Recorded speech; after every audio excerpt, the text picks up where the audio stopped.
Hi students, and welcome to lesson 7, where we have Andrew Jackson versus the Native Americans, or section 7 in your book, which will be called Jackson's Indian Policy.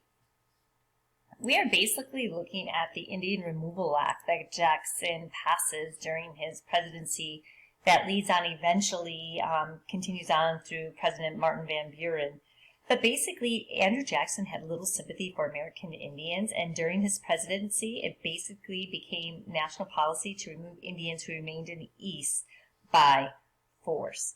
So white settlers had come into conflict with Indians ever since colonial days, ever since we had colonized the Americas.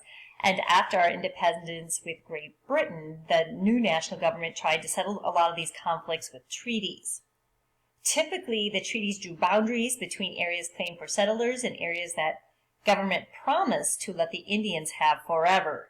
In exchange for giving up their lands, Indians were promised food, supplies, and money.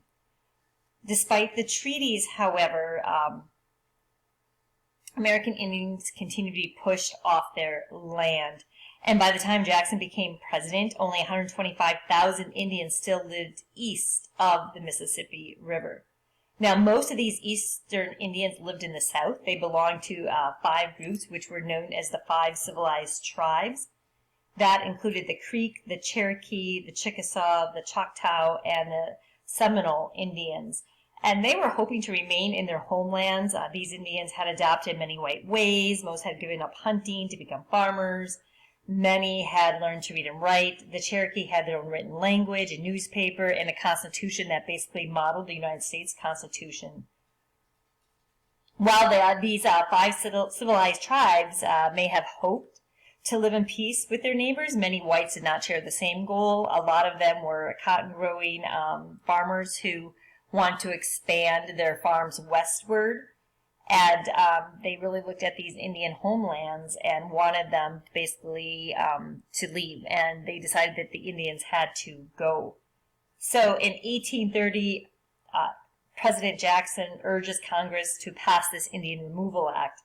So this law allows the president to make treaties in which American Indians in the East traded their lands for new territory on the Great Plains. The law, of course, did not say that Indians should be removed by force, and actually the Supreme Court held that Indians had the right to keep their lands.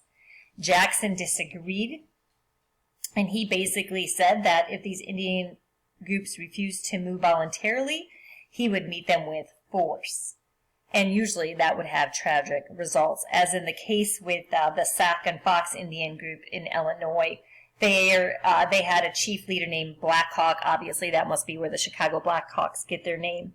And the Sac and Fox fought the removal for 2 years. However, most of Black Hawk's warriors and Indians were slaughtered during this time between trying to fighting the military to not have to move, and eventually they had to give up and move west. So finally we come to something called the Trail of Tears.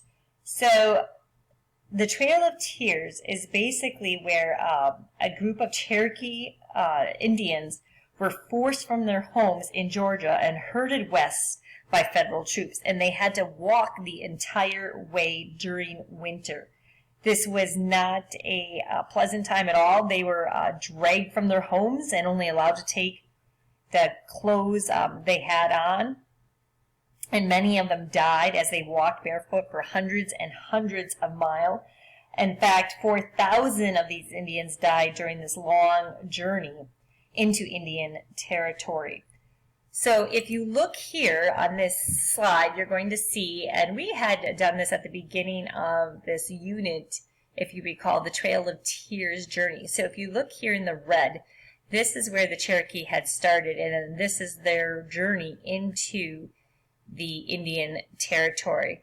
In fact, you can see some other Native Americans as well, the Sac and Foxes that I had talked about, and some of the other 5 tribes listed that I had mentioned in their routes to the Indian territory. The yellow part shows obviously that it was their land, and that's where they had the government had taken. So this was a big feat for Andrew Jackson. When he finally left office, he was very proud of having solved the American Indian problem for good. In reality, he had simply just really moved the conflict between American Indians and white across the Mississippi River. It didn't solve anything, quite honestly. And so what I need you to do is now I would like you to do section 7 in Teams. This will be your homework.